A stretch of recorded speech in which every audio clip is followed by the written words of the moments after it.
Баршаңызға сәлем достар. Бүгін сіздерге жасалу жолы өте оңай сосиска в тестенің рецептісін ұсынамын.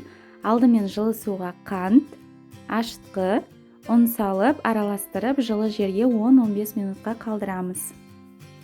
Біздің тестамыз осылай көтерілгеннен кейін жұмыртқа, тұз, ұн салып, араластырамыз.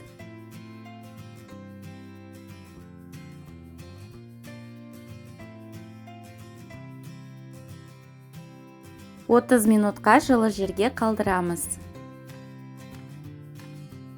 Сосискаларды екіге бөліп, осындай ағаш таяқшаға түйреміз.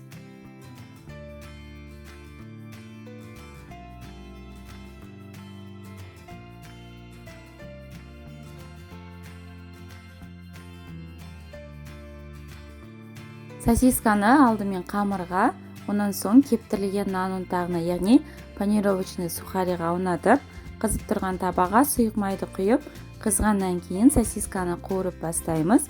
Орташа отта екі беті қызарғанша қуырып аламыз.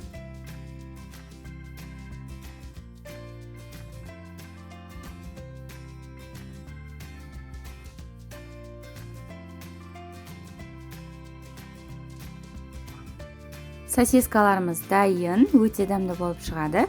Міндетті түрде дайындап көріңіздер. Сіздермен бірге болған Балзия ас болсын.